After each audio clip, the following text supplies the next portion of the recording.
My name is Marion Mulder. I am one of the founders of Workplace Pride, and although you can't tell that by the picture, right? And that's actually one of the lessons I've learned about lesbian visibility. Typical lesbian or woman thing. I designed the logo. I'm not proud of it, but I designed it. I took the picture. I co-organized the whole event. But I did the same thing as all the guys. The only thing I didn't do is put myself in the picture. So I've self-erased myself from history. So if someone can take a picture with me now in disguise, I'm actually in the picture. Anyone? Get in the middle. Oh, you're in the middle. Oh, I'm going to be in the middle. That's perfect. See, I'm in there. Rewriting history. Rewriting history, exactly. So, this workshop today is about to the session on where are the lesbian asterisk women. To start with the asterisks, I've been to the European Lesbian Conference a couple of times, and lesbian with an asterisk means anyone in the scale that somehow feels, loves women, and identifies in the scale of women. And if you feel like you're one of them, it's including bi, it's including everyone. But to keep it simple, we also want to use the word lesbian again. So because it's been a swear word, we want to bring it back into a power word. So, but also specifically about lesbian. Now, for those of you who didn't know and didn't read the magazine yet, I went to Kiev in April, so the European Lesbian Conference. And it was a 3-day event about lesbianism and activism in Europe. Maria was there. We also had some. What was it again? What happened in Kiev stays in Kiev, right? So, but some of the things I've learned there is on the first day, room full about 200 women, lots of fuck the patriarchy, feminism, and white privilege. And I went like, ladies, come on, can you tone it down a bit? But in the course of the 2 days or 3 days, I realized they're onto something. So I've actually changed my tune. I'm with them again. And the reason why is actually these two pictures on over here. So I actually started looking up what the word patriarchy actually meant. And basically what it says, and you can look it up in the dictionary, but it basically means women are inferior and men should rule them. And you'd be surprised, let me show that, how many people actually think that's true. This is a research in 25 countries, almost 18,000 people, men and women, who have been asked the question, are women inferior? Et voila. Basically, the majority of the world has at least 10% thinking that, going up to about 45 to 50%. And if you think the gray areas in the middle are off the hook, they're not. They just don't have statistics. And here's another statistic that actually fills in that blank. This is countries where lesbianism and bisexual women are criminalized. So basically, this is where you get stoned, corrective rape, you're being married out to your whoever while you're not into men around the world. So, grim picture. The other part I've really learned about this entire event and also about what's causing it is it safe? So safe spaces is really important. So is it safe to be out in the world? But also is it safe to if you actually stick out? So if you go and stand in front of the group and say, I'm a lesbian, other people from your group might actually pull you back. We've seen that. And in the beginning I thought, that's weird, we should support each other. But I've also learned a little bit about, well, if I'm putting myself in an unsafe position and putting myself into a vulnerable position, I'm actually putting my group in that vulnerable position.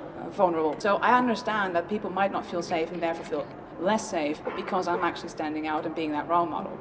So it takes a very personal type of leadership, I think, to be that odd one out, to stand out, like all of you here today. Now, this is just my personal... Taking it back home a little bit more, I've come to realize it's a lot about is we don't know who the lesbians are. I don't know if you recognize this picture. There's one in the room.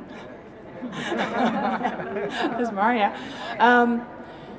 I've realized there's a whole group of women here today, but I don't know if you're from HR and therefore a straight ally or a lesbian. And that's something that's really different from if I go to this event with the men.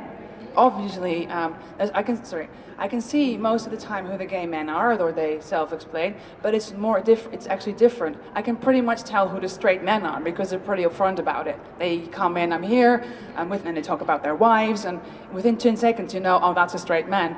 But with the women, it's still sort of assuming. So we might not see them, we might not know them. And here's a list of people we see on Dutch television and here on Dutch radio pretty much every day, and they're all of our group.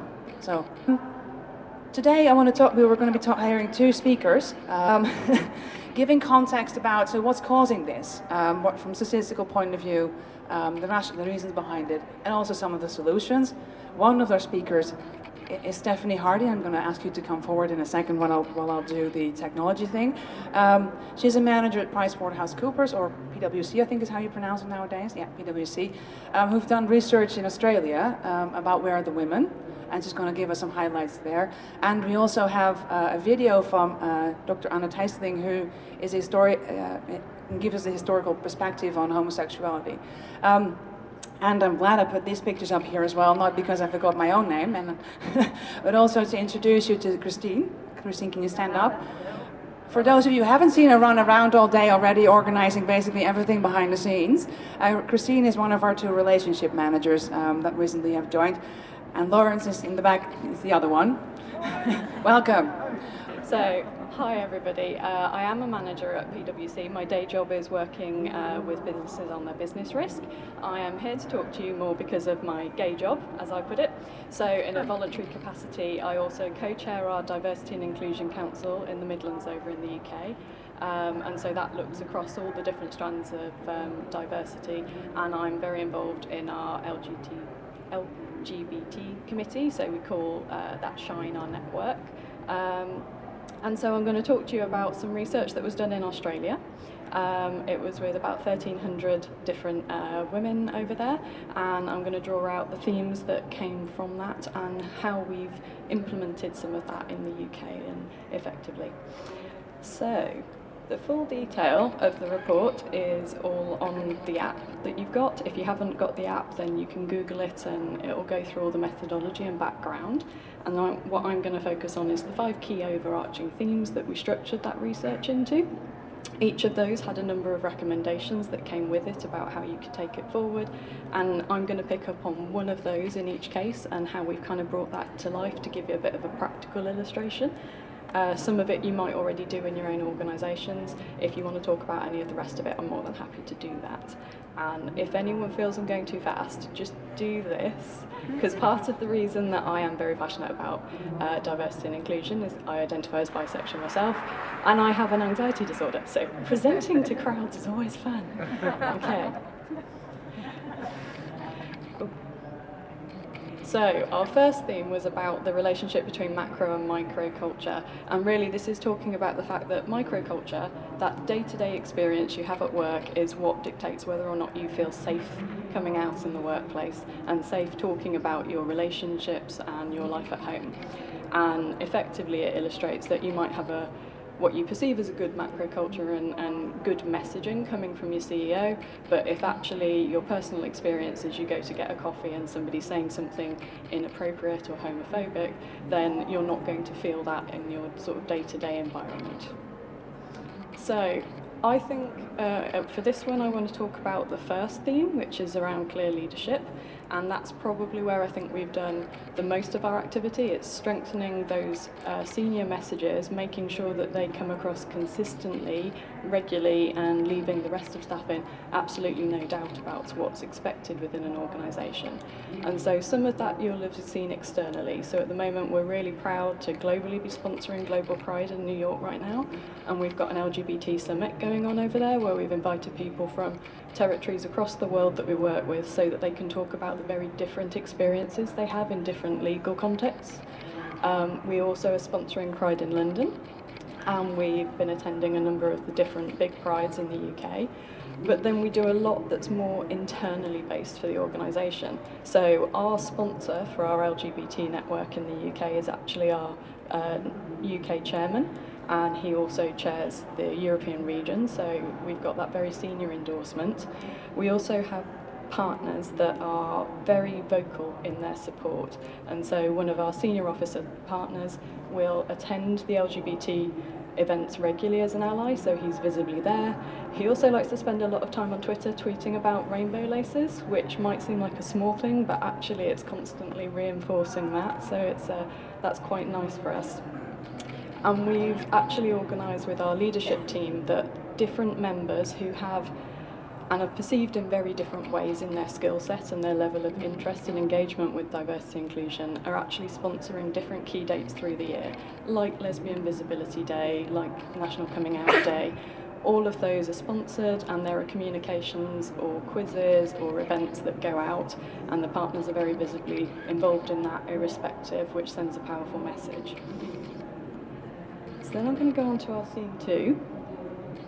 And this is about this dual impact of both being a woman and being same-sex attracted, and there's obviously a lot of research that looks at this as being like a double glass ceiling, and actually it results in people feeling a lack of belonging, it results in them feeling more levels of self-doubt, and so that can actually impact people leaving organisations. So we had quite a number of our respondents say they'd either already left an organisation or they would leave an organisation because of this.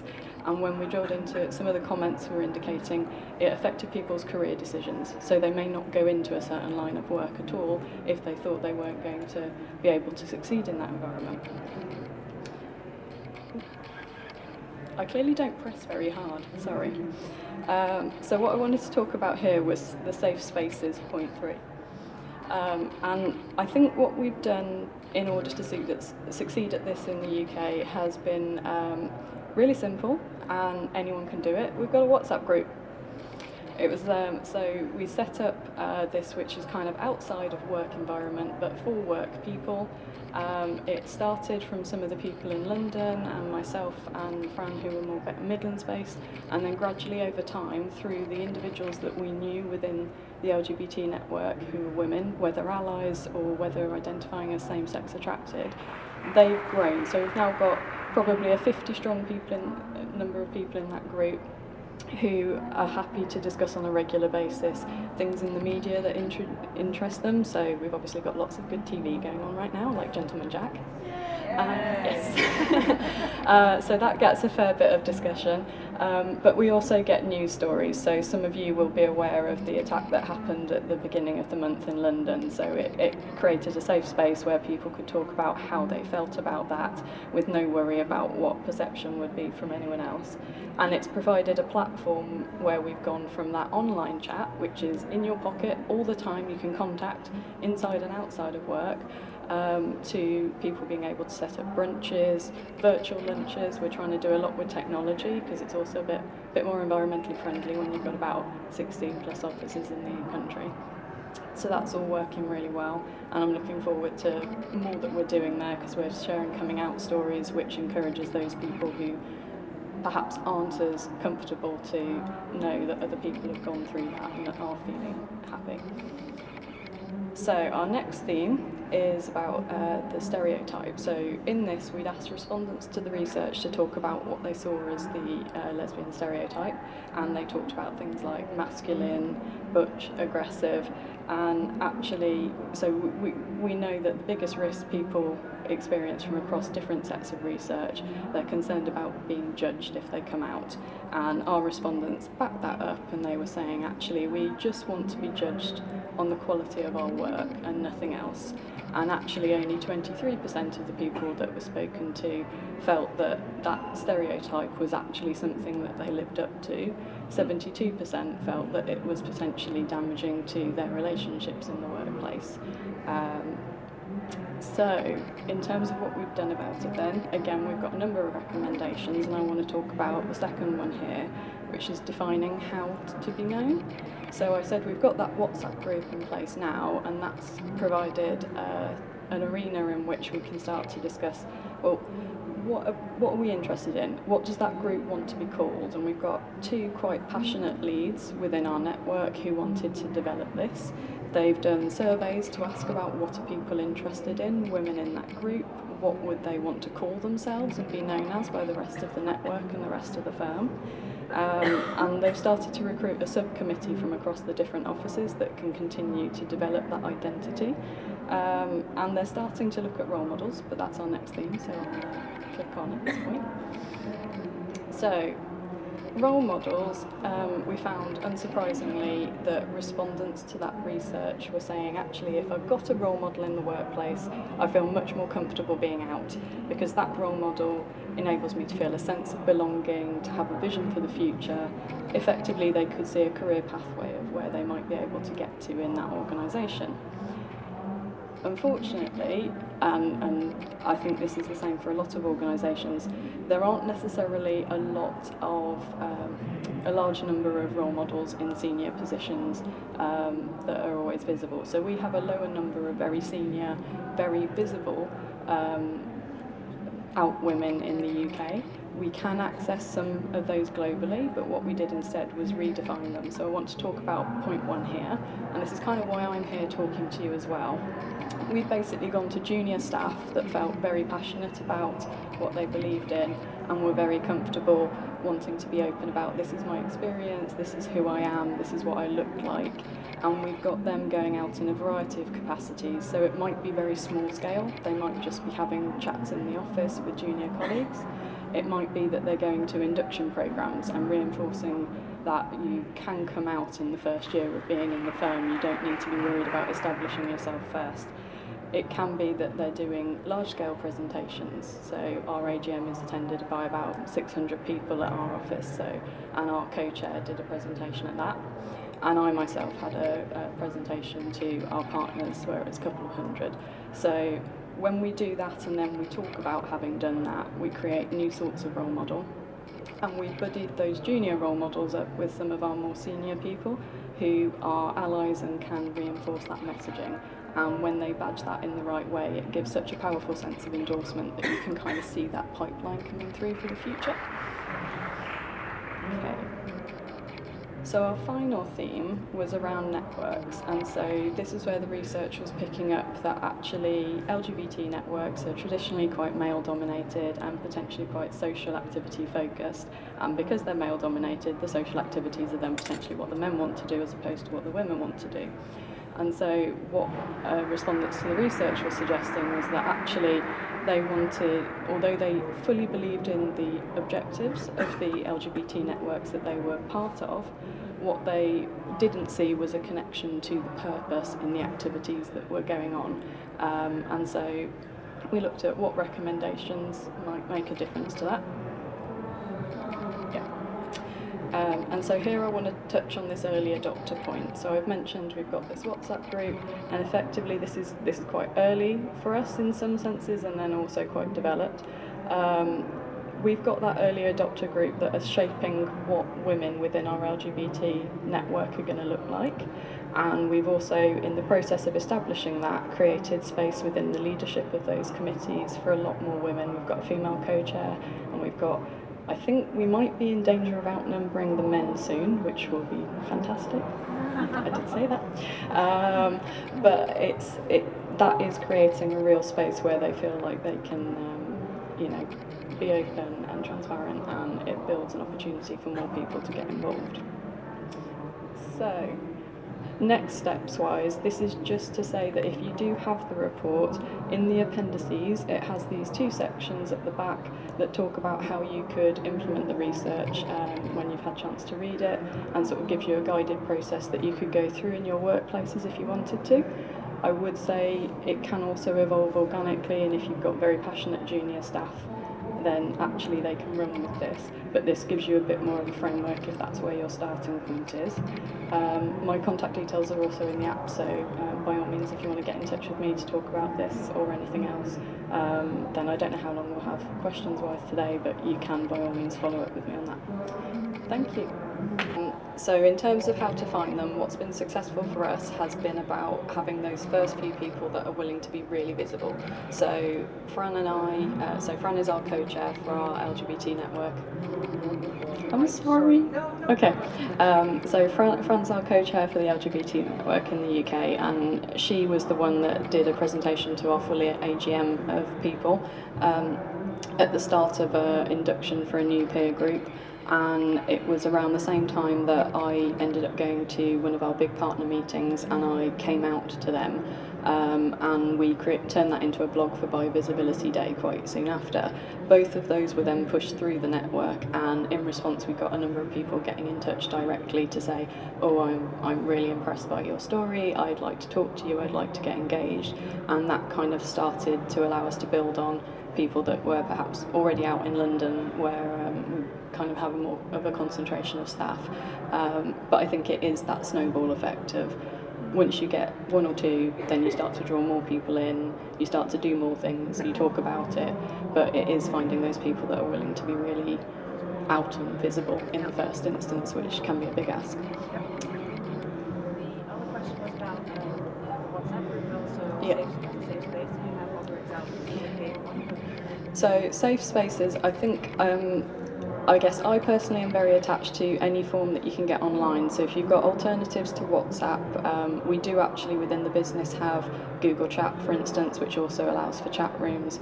And whether you can do something that's discrete with whatever your equivalent is for that, that works if you're in a sort of multi-site type of place. Otherwise, actually arranging breakfasts and things like that people are welcome to come to, where they can come in, they don't necessarily need to identify, but they can have just a casual chat and start to get to know people, I think is a good one if you're not so affected by location. Also about media outreach, but I think you commented a bit already about media engagement, yeah. So with this, are you meaning more as in visibility in terms of promotion and that sort of? As in collaborations with other artists, as you mentioned before, where to find the lesbians. By having media awareness, there'll be more lesbians coming out of their shell in order to be visible. This includes music videos, collaborations with other artists. Yeah. Proposing this to English artists, even location-wise, even larger ones, because those location-wise artists are having a huge reach to people, which can make a huge impact in making other lesbians coming out. Basically. So I think probably in a formal sense of collaborating with artists, I don't know that we necessarily do that. I know that there is an awareness and a desire to push more visibility in different media formats, whether it's blogs, videos, those sorts of discussions within the firm, and equally to promote what we're aware of. So I mentioned Gentleman Jack, there's obviously a whole raft of different things, but every time those come up, we sort of try and push that discussion and encourage people to watch. I think it is something that would be interesting to explore, taking it further. Yeah. Stephanie, thank you very much, and I'm sure there's going to be more questions after. We have time for that. Christine, if you could explain or talk a bit about... At the entrance, these forms. Okay, please fill it in. It is a little bit, a little project of ours to find more women who want to speak in panels. Stephanie already did, Marion did, I am here, but we need more women to do so. And not only lesbian women, but also, so you have to think about who is your example, who would you like to hear to speak? And if you will want to fill it in, or do you want to speak yourself for Workplace Pride or for other events, please fill it in. The box is at the entrance, or also when you go away, and please throw it in there. And we will be very thankful for you. And now my friend Anna is going to talk. Introduce yourself. So we've asked, from the more societal context, we asked Anna Thijsseling to give a presentation, and unfortunately she couldn't be here today, but she did make time to record the video, and the good news is it's on YouTube, so we can actually share it after in a wider scale, so we've got really cool ways to share it further. To give you a bit about context about Anna, she's the former director of the Rotterdam Centre for LGBTI Emancipation, and in that capacity she developed a method to connect LGBT emancipation. So and she has some really good let herself introduce her in the video. I think she's going to do that as well. So. Where are the women? My name is Anna Thijsseling, and I'm going to contribute to your workshop via this YouTube film. all sorts of themes right here, the well of loneliness, radical lesbians, and also guilty sex, which is my PhD on the prosecution of sex crimes in the Netherlands around the Second World War. But this is not what I was, planning to talk about with you, because we are talking about where are the women in this LGBTQI communities, on the workplace, in the workplace, etc. And this is because I'm incredibly pressed for time. My way, my creative way to contribute to your gathering, and doing it within the time span that I have. So we'll be working with paper, old school, yeah? Okay, so let's start with the question. I think this is a question that you should be answering today. Not, to get the final answer to this question, but to just wrap your head around this question. Why is representation so important? Why is it so important? This is the big question that you'll be answering basically with this workshop. So why is representation so important? Other really big question, why is diversity so important, especially in an era where artificial intelligence is increasingly invasive in our, life. We're heading towards smart cities. It's kind of, nice when smart cars recognize people of color as human beings. This is one of the, weird examples. What happens when your project isn't that diverse, when you only use white bodies in developing smart cars. You need to stop immediately when life presents itself in front of the car. Is really helpful when people of color are recognized by these smart cars as people. Yeah, that's weird, I know, but in our times, in our society, diversity in all of our projects, on the work floor, in our, on every level where there's decision making going on, is so important to have super diversity.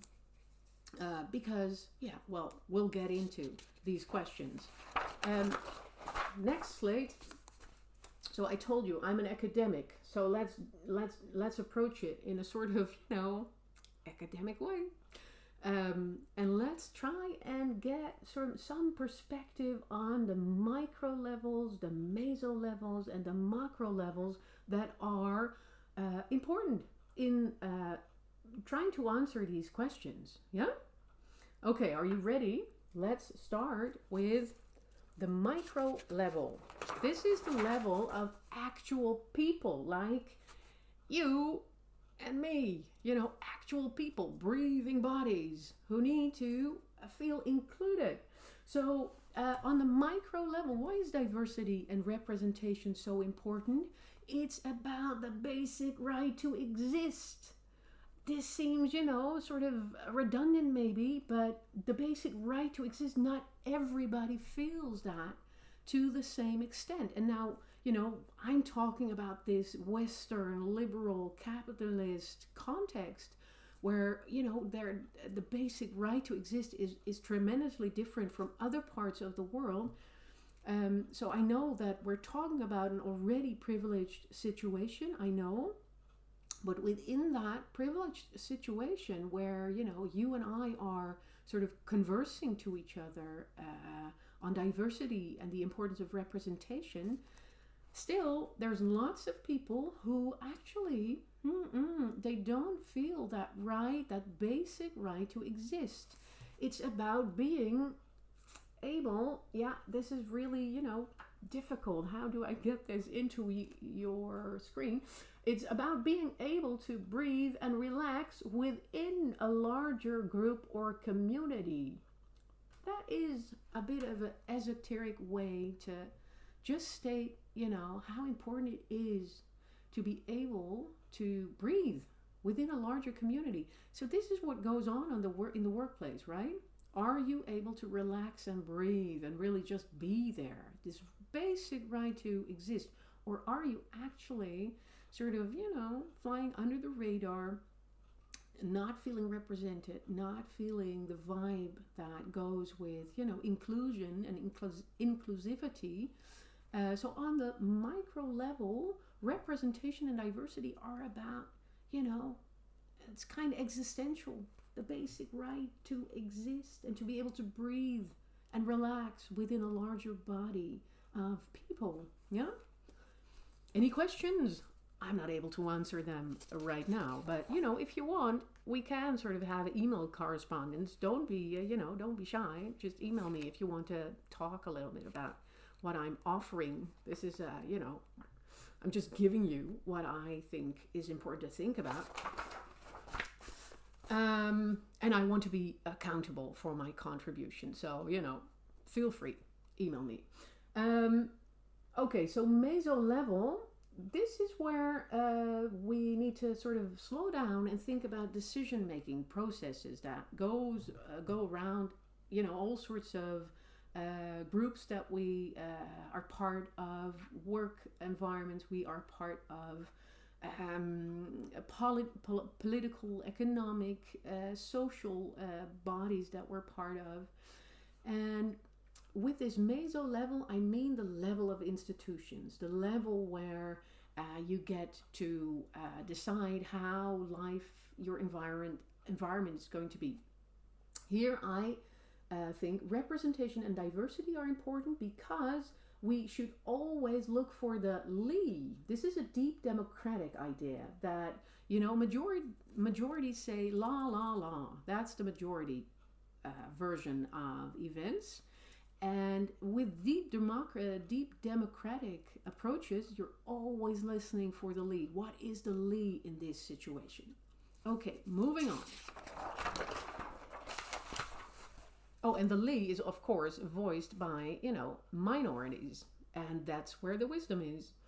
I'm pressed for time, I see on my clock. Okay, so the macro level, that's about majority blindness. And majority blindness has all sorts of shapes and colors, like heteronormativity, androcentrism, cisgender normativity, racism, colorism, validism, and many, many more. Quick note, please say heteronormativity, because homophobia, that's, how we talk, how we've learned to talk, but we're probably not trained to do the diagnosis of people and decide whether they are mentally, psychologically really, off. Yeah, so heteronormativity, that's a non-violent way to say what's going on. And I prefer non-violence. So, last question. How do inclusion and exclusion dynamics work within the LGBTQI community? So why is it that in 2019 we still have this workshop? Where are the women? So this inclusion, exclusion that goes on in larger bodies also are, alive in our own communities. So just know that everything is energy. Dollars, euros, other currencies, all energy. So the resources, it's very practical. The resources we invest in self-acceptance, feeling comfortable and safe and secure enough to bond together socially. This is especially for women, lesbian women especially, being represented and sharing the li, so our minority wisdom that need to be heard. That's of tremendous importance to invest in each other and to feel secure and safe enough to bond socially. That's a challenge for a lot of lesbian women. I know from personal experience. So let's not be ashamed of this. Let's also not shame each other for feeling insecure and not safe enough to bond socially. But let's invest in thinking of how can we arrange for feeling secure, feeling safe, and being able to socially bond. Because this is where mentoring thrives and grows. This is where we become, a network of solidarity as well. Yeah? Okay.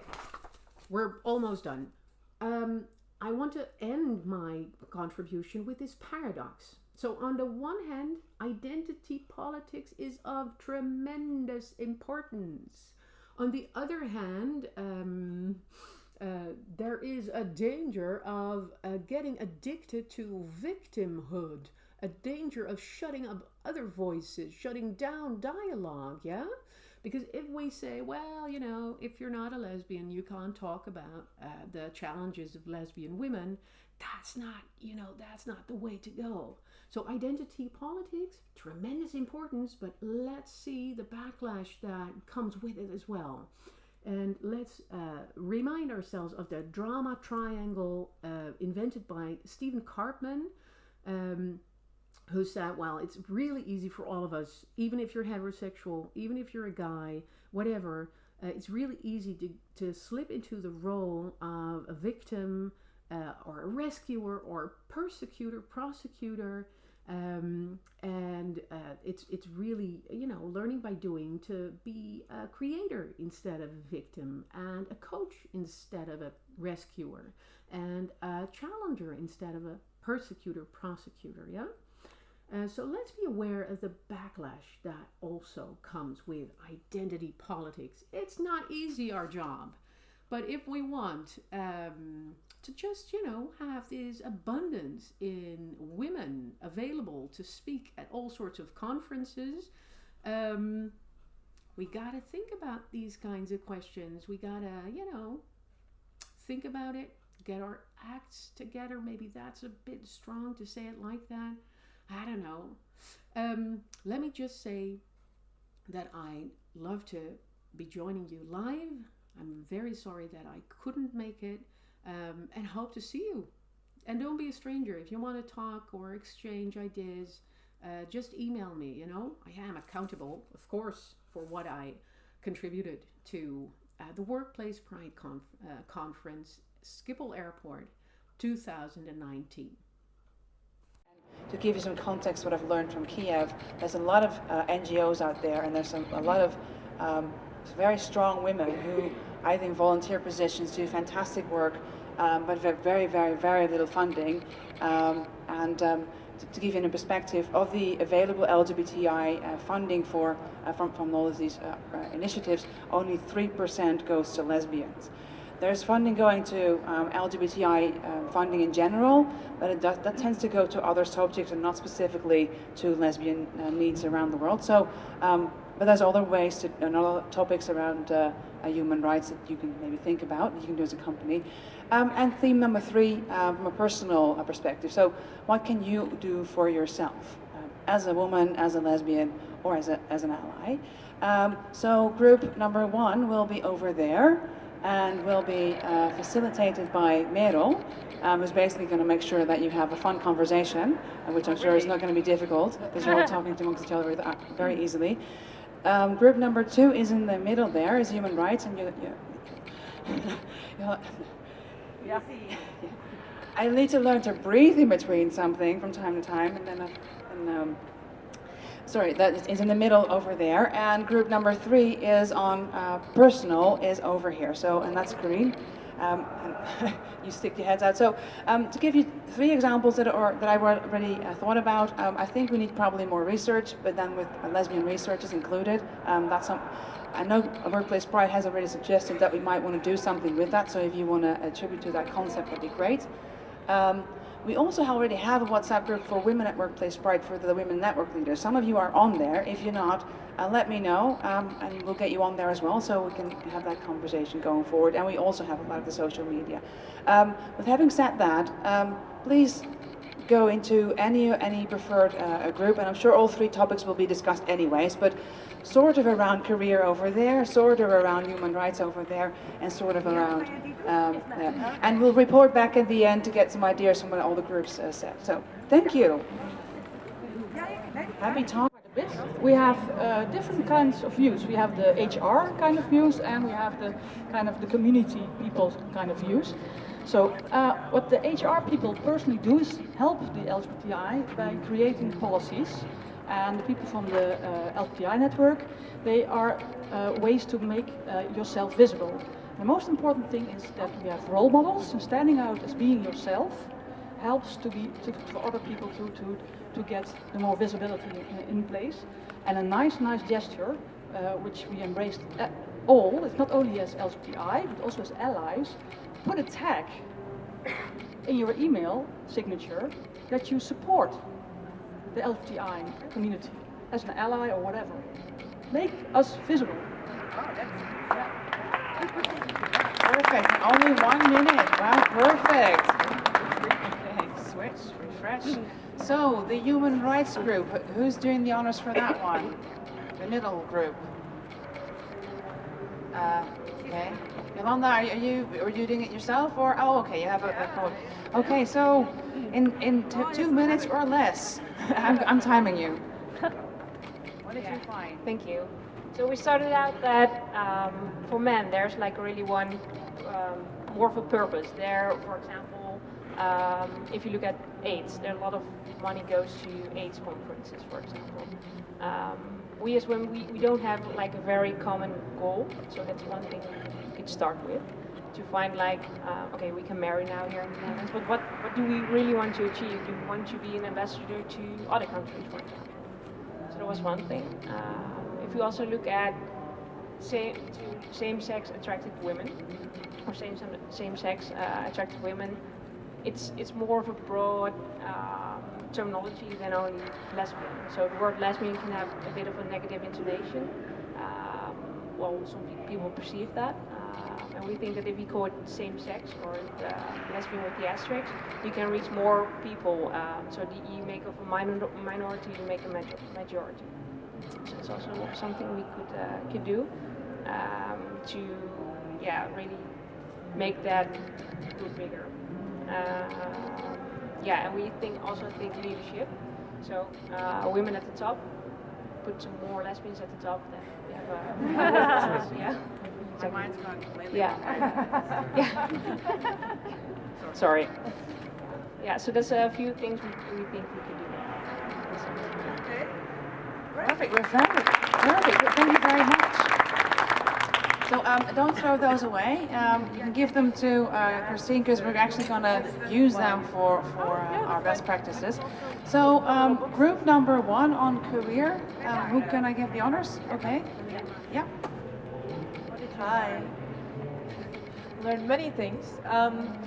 So we took the number 1, career, and I think the first and very impactful one is women could have equal salary to men for equal positions.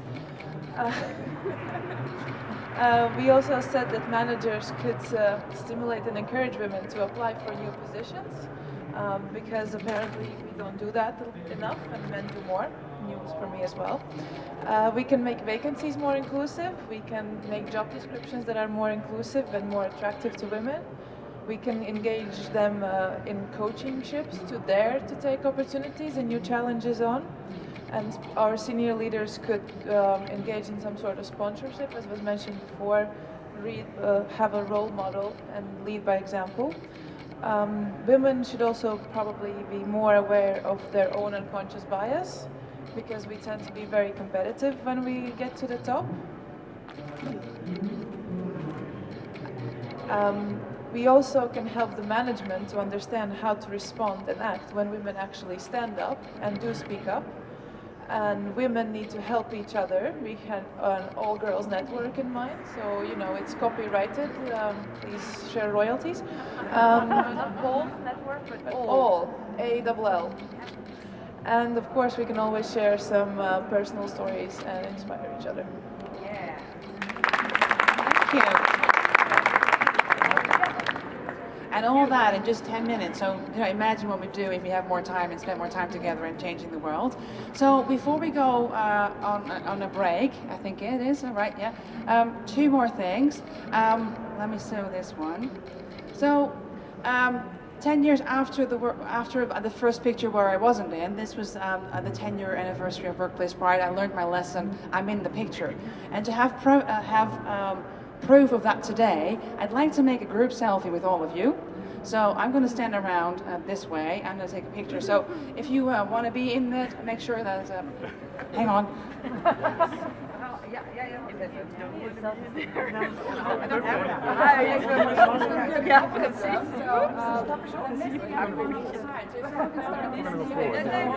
Be closer. Stand up, yeah. Connected to the big screen.